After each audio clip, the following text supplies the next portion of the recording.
Have you ever thought, why do I suck at fantasy football? Welcome. This is the Commissioner Fantasy Football Podcast. Welcome back to part 2 of Week 9 starts. Just going to dive right into it and start off where we left off. Getting into the Game 8. Again, this is another Sunday morning game. We have the Giants at Washington, the football team. For the Giants, the football team Washington had a bye week, so they're coming off a bye week. Again, you could feel maybe their defense teams got healthier, so it's a little scary to start anybody. But look, I'm still going to trust that the Giants are actually getting better. And you could tell from the game they had against Tampa Bay, which they lost, but you could tell that they were actually performing better. And so I have a feeling that the Giants are going to just start to climb better, especially, Daniel Jones is not a bad quarterback. I know it's not the greatest year he's having, but if he just connects on some of those throws that he's having or that he's trying to attempt, and at least throw the ball away. So I think he's getting there. So I have more faith in Daniel Jones than most people, since I've been watching a lot of Giants games. So it sucks that you're missing Saquon Barkley, but Wayne Gallman, look, some people might have to start him because of bye weeks, and I don't think it's that bad of a start. So he catches some passes. He looked good. The offensive line is not too bad.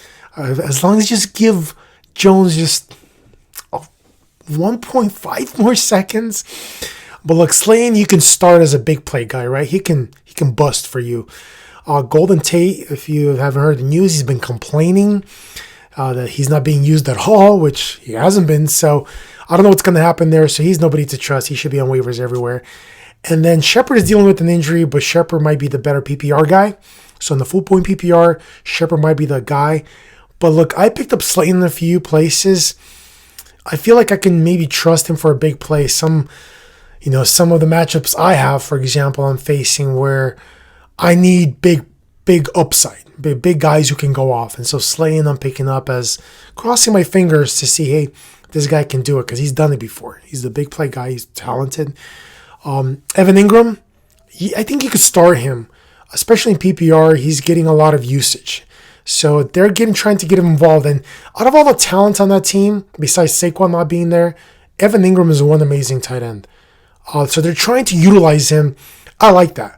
So if I'm out there and I know he's been picked up, I'm using him in the league, don't be afraid to use him. He might not give you a big game, but look, he's a touchdown away from being amazing. So even without his touchdowns, he's fairly doing well. All right, and that's pretty much it. For Daniel Jones, I'm not going to trust a quarterback who's still making mistakes, right? You see, if he's learning, progressing, he might, haven't looked at their schedule, but he might be a good pickup later on. You never know with injuries, COVID happening. For Washington, the football team, look, McLaurin's a start, Gibson is a start, and you can start Logan Thomas, the tight end. Giants defense, it looked better, but look, they're going to fall apart just like the team keeps doing. And it's unfortunate, but I would start all those, all three. Everybody else I'm not even messing with. Game 9, Texans at the Jaguars. So the Jaguars, Minshew is on I think he's on IR. He's out. So they got a new quarterback coming in. They're going to try to use a rookie quarterback. For the Jaguars, with the new quarterback, I can only trust James Robinson, right? The running back. Everybody else, I want to see what happens in this game. With the new quarterback, we don't know.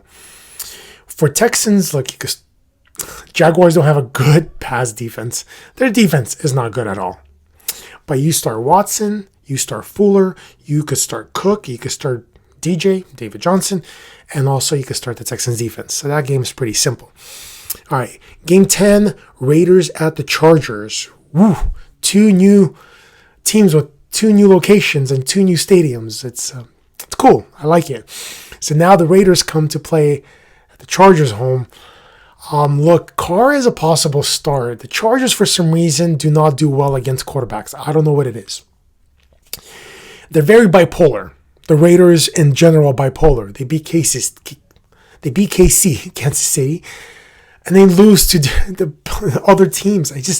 It's hard to figure them out yet. Maybe they're trying to come together, but for me, they're a bipolar team that I can't put a lot of trust into. But look, same thing with Derek Carr. For me, he's bipolar as well. So I wouldn't play him. Honestly, I wouldn't play him. But a lot of analysts out there are saying because the Chargers give up a lot of points against the quarterback, he's a decent play. Okay. I'm not going there. That's just my opinion. I cannot trust Derek Carr. I can't. He might have a big game. You start Jacobs, you start Waller, and then if Carr has a good game, then Renfro or Ruggs, one of these guys might go off. We don't know, and I'm not going to trust anybody else besides Jacobs and Waller. For me, those are solid starts. For the Chargers, look, start Herbert. You start Justin Jackson's a good start. Looks like he's the main guy there until Eckler comes back.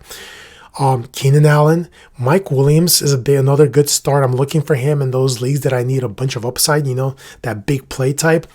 Mike Williams is so good.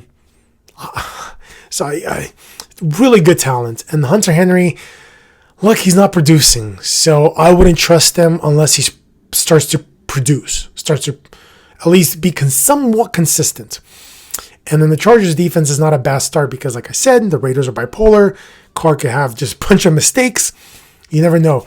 If you haven't heard about the Raiders, they got fined big time for the coach not wearing a mask, for COVID protocols that were broken. The teams let people in, whatever. They lost a 6th-round pick. They got fined. So we don't know what's going to happen when they come out. I have no clue. So this could be a disaster game for them. That's always a possibility. All right, game 11, Steelers at the Cowboys. Oh boy, right? Steelers defense might be the best defense to play this week. I have them in 2 leagues. I'm excited. Hopefully, I'm playing against them as well. So Dallas, they don't have Andy Dalton back, and it's not like Andy Dalton will make a big difference. But with this quarterback that has no experience, the only person I could play from the Dallas Cowboys and have low expectations is Zeke.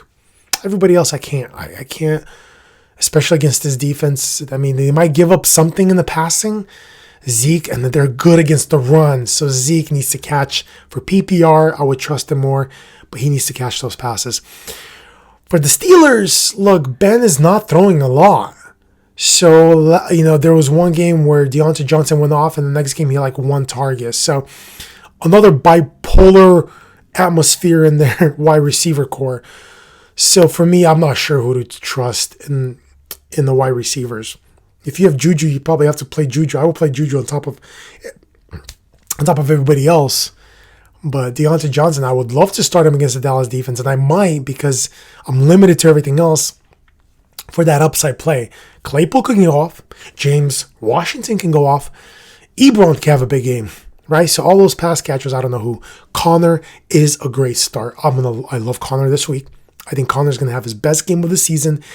And then Ben, again, because of all that, I'm not sure. I think if they have a good run game, their defense does turnovers. It's a bad game script for the wide receivers. And that's what I'm kind of hesitant to start any pass catchers in this game for the Steelers, which sucks. All right. Maybe Ben will try to get some big passes. All right, game 12. Dolphins at Cardinals. Interesting game. The problem with the Dolphins, they are without Matt Breida, and they're without Myles Gaskin, who got put on the injury reserve. So they might use a slow old Howard or Laird, if you remember Laird from last year. Again, Tua coming in, I'm not trusting. I can't. Again, he didn't have a great fantasy football game. They won, sure. Their defense is not bad. But you could start probably Parker and Gesicki just because I think they're going to be trailing and trying to catch up. For the Cardinals, Murray is a great start just because he's got the legs, those little legs that run fast. Hopkins is a good start. Chase Edmonds, I'm looking forward to seeing what Chase Edmonds is going to do. Look, Drake might play, but look, Chase Edmonds has looked better all season. He looked good last year. So I have him one league and I'm excited. Everybody should be starting Chase Edmonds this weekend. Christian Kirk is a big play. He's seeing more targets. He's getting more passes. He's being utilized more because he's healthy. So he might be a decent play if you're looking. So I'm looking around for Christian Kirk maybe to start over a Deontay Johnson, something like that. Where maybe Hopkins, again, the pass defense for the Dolphins is not bad. But look, they're still going to give up, especially when they're chasing. So Kirk might be a big play, but we'll see. So those are just questionable starts. And trust me, I feel for you guys if you're trying to start somebody, and it's just some tough decisions. For the Saints, very easy. Start Kamara. Michael Thomas is playing, you start Michael Thomas. Drew Brees, I'm not sure if he has enough volume to have a good game. But he's not going to, I don't think he's going to ruin your week. And then Cook, I don't know. Like, now with Michael Thomas back, I don't know what's going to happen. So I'm not going to trust anybody else. Just Kamara, for sure. Michael Thomas, I know it sounds very easy, but that's what it is, right? Unless you have better options for Cook, then find something else. But when a new player comes in, they're going to try to use him. So that's why I want to stay away. For the Buccaneers, Brady, like, he's facing a good defense. Saints want to win this game. This is a primetime game, Sunday night. Evans, I could trust. Brady, I'm iffy. But look, a lot of people, you cannot start Brady. He might have to throw in this game. And now he's got his weapons. Godwin has a chance to play. If he plays, I'm not going to trust him. Don't start Godwin, even if he's active, just because he has this injury. He has a finger that's broken. You need all these fingers to catch the ball. Evans and Antonio Brown, if you have him, look, start him. They might just try to get him involved in the game. And Gronk might be another decent start, but with all these guys coming back, I think Gronk starts backing away in the background. So that's my opinion. Fournette is a star. Rojo, I can't trust. I literally started McKinnon against the Packers. I can't start Rojo. He barely played. And if you look at the stats, it was like 80 to 20%. He played like 20% of the game. There's not enough for me to consider a start, so don't start him. But I just want to say I hate Bruce Arians because Rojo is a better running back at this point. Whatever. All right, game 14, last game Monday night. It's a doozy. One of the best Monday night games. The Patriots at the Jets. No, it's not. Look, you can start Cam. He's finally figured something out together. You can start the running back Harris and maybe White, James White in PPR, and Patriots defense. Everybody else I'm not trusting. And for the Jets, look, I've always been saying if Crowder plays, PPR is great. Everybody else I'm not going to trust for the Jets. Very easy game. What are you going to say? They should switch. They should just put the Patriots and the Jets Sunday morning. I don't know why this is a Monday night game. I'm not looking forward to it. But look, any questions, hit me up, hit me up on Instagram. Any questions you guys have about the upcoming games and starts, the tough decisions, I'll try to help you. And a lot of people don't like my opinion, but it is what it is. So good luck in week 9, and hopefully you'll get your win and get a step closer to the playoffs. So good luck, guys, and let's go. No injuries, right? Take care. Dude, you better not be sleeping after that podcast. That was an amazing message. Thank you for listening, and please subscribe to the YouTube channel, The Commissioner. Also subscribe on Spotify and Apple Podcasts. Any comments, questions, concerns, send them to the Instagram page, The Commissioner, your fantasy football guide.